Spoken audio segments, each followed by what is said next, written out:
Salut les amis, j'espère que vous allez bien, je m'appelle Victoria et je suis là pour vous aider à améliorer votre maquillage au quotidien et de faire de revues approfondies des produits. Aujourd'hui, on va parler du contouring. Cette vidéo a été inspirée par une question d'une amie qui cherchait un peu des vidéos sur le contouring et en fait elle n'arrivait pas à trouver ou elle arrivait à trouver des vidéos qui étaient très longues, très difficile à comprendre et qui essayait de vendre le maximum de produits, ce qui n'est pas mon objectif. Donc aujourd'hui, on va parler du contouring et plus particulièrement comment faire le contouring moderne en 2021. Tout d'abord, parlons un tout petit peu d'histoire et de la définition de qu'est-ce que c'est le contouring. Le contouring, en fait, c'est l'utilisation des produits qui sont à sous-ton gris, par exemple une poudre ou quelque chose qui est un stick, qui a un sous-ton gris, qui a un sous-ton qui est plus froid, pour mettre des parties du visage derrière et pour souligner les parties du visage que vous voulez mettre en avant. C'est ma propre définition et en d'autres mots, vous mettez en avant ce que vous voulez mettre en avant et vous mettez derrière ce que vous voulez mettre derrière pour augmenter le contraste de votre visage et pour faire ressortir les parties du visage que vous voulez faire ressortir.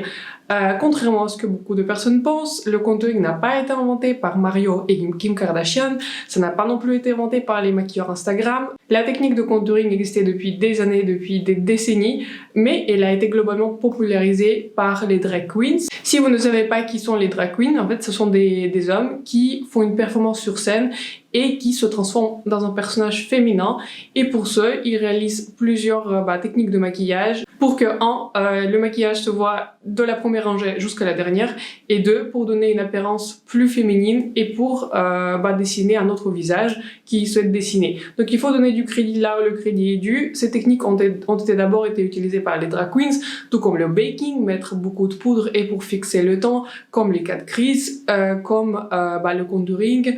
Toutes ces techniques ont été popularisées grandement par Instagram et par les maquilleurs d'Instagram, mais il faut donner du crédit là où le crédit est dû, et ces techniques ont été principalement commencé à être utilisées par les drag queens. Tout ceci étant dit, est-ce que vous avez besoin d'utiliser le contouring et est-ce que vous avez besoin de le faire? Non, vous n'avez pas besoin de le faire, c'est pas nécessaire.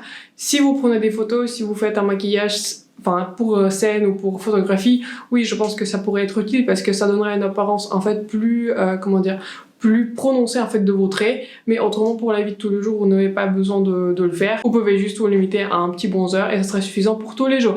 Mais si vous voulez faire du contouring, je vais vous montrer deux techniques sans que vous ayez besoin vraiment d'acheter des produits. Je vais mettre sur cette partie du visage les techniques plutôt old school avec une poudre en sous-ton gris pour vous montrer en fait qu'est-ce que le contouring qui est vraiment très dur, qui sera très prononcé, et de ce côté-là je vais faire du contouring qui est plus moderne. Si de ce côté-là ça a été très populaire dans les années 2016-2017, aujourd'hui c'est plus vraiment populaire. Aujourd'hui ce qui est populaire c'est d'utiliser des produits crème, quelque chose qui est plus facile, beaucoup plus rapide, utiliser plus ce qu'on appelle les bronzers pour faire du contouring, parce que ça vous gagne du temps, et deux, ça a l'air beaucoup plus naturel, et trois, si vous me regardez, vous n'êtes pas probablement en train de faire un maquillage pour faire une performance sur scène. Donc bref, si c'est quelque chose qui vous intéresse, c'est parti pour la vidéo. Donc comme je disais dans cette vidéo, je vais vous montrer deux techniques différentes de contouring que vous pouvez faire.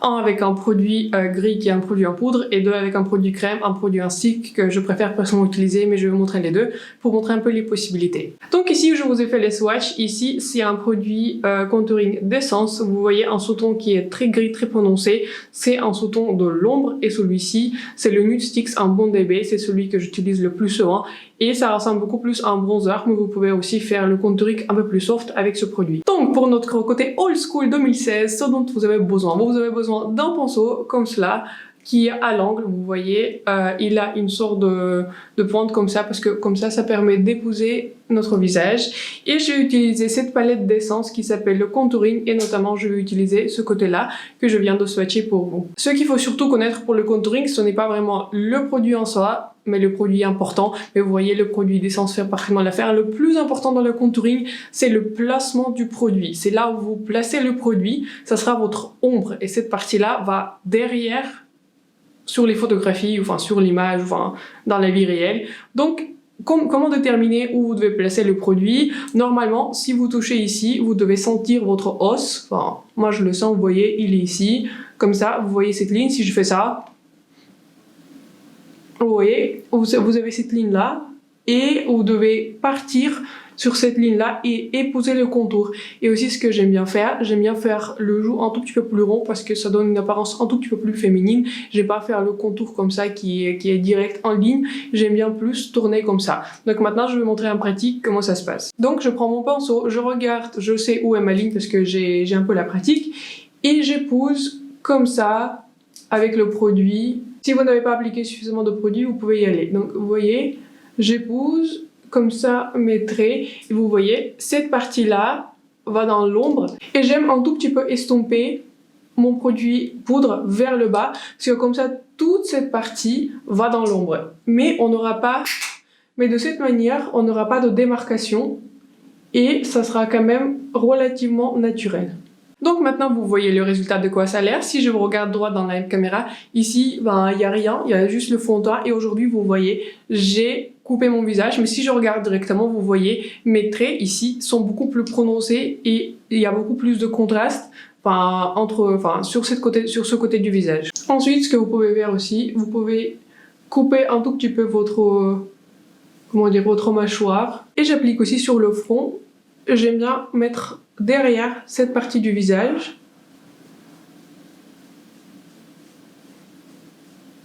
Donc là, vous voyez le contouring que j'appelle à l'ancienne 2016. Donc vous voyez, c'est un contouring qui est très gris, c'est très prononcé, il faut l'estomper encore plus. Et vous voyez, par rapport à ce côté-là, ce côté c'est un côté un peu normal. Et celui-ci, vous voyez à quel point mes traits sont prononcés, à quel point il y a des choses qui sont parties derrière et des choses qui sont parties en avant. L'avantage de cette technique, c'est que vous avez des traits beaucoup plus prononcés. L'inconvénient, c'est que par-dessus, vous devez aller avec un bronzer pour donner un peu de couleur à votre visage parce que là, notre visage ici est gris et c'est pas du tout naturel. Donc vous voyez, vous devez continuer à appliquer des produits et vous devez appliquer aussi le bronzer pour que ce soit vraiment beaucoup plus naturel par rapport à si vous utilisez un produit qui est plus bronzer que le contour strict. Si vous voulez faire le contour du nez, vous n'êtes pas du tout obligé de le faire.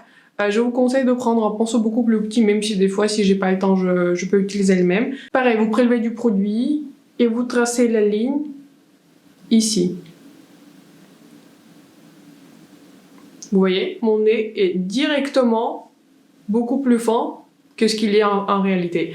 Donc, et après, ce que vous faites, vous estompez vers le bas, pas vers le haut, parce que déjà, on a la ligne, mais comme ça, sur le nez, vous voyez, vous aurez la ligne blanche, et après, vous allez directement le bord de notre contour, et après, vous estompez vers le bas. Comme ça, cette partie du nez va partir dans l'ombre, et l'effet entre l'ombre et la lumière va faire en sorte que vous allez avoir un nez beaucoup plus fin que ce qu'il est en réalité. Pour accentuer encore plus le contraste entre l'ombre et la lumière, vous pouvez également déposer un tout petit peu de poudre ici pour éclaircir encore plus cette partie du visage et éventuellement cette partie du visage. Et de cette manière, votre côté du visage sera encore plus contrastant que ce qu'il est juste avec un produit contouring. Donc voilà notre résultat final. Ça c'est pour moi le contouring, c'est un peu daté. Pour moi c'est plus dans les années 2016, 2017, 2018. Un contouring qui est très dur avec un contour qui est très fort, un sous-ton très très gris. Donc vous voyez, mais en même temps si vous comparez les deux parties du visage, vous voyez cette partie est beaucoup plus contrastante, beaucoup plus prononcée.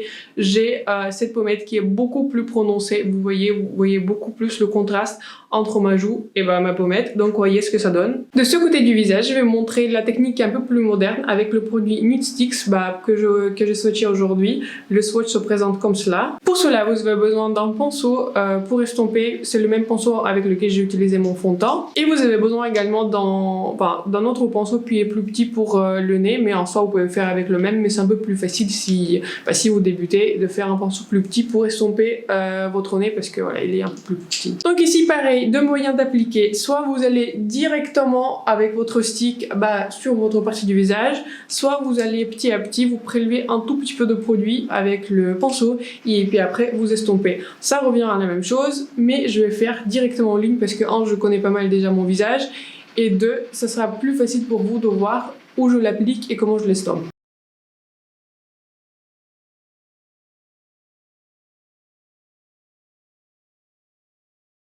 Donc, lorsque vous avez appliqué votre produit, moi ce que j'aime faire, j'aime bien estomper la moitié du produit un peu vers le haut, comme cela, et l'autre moitié vers le bas.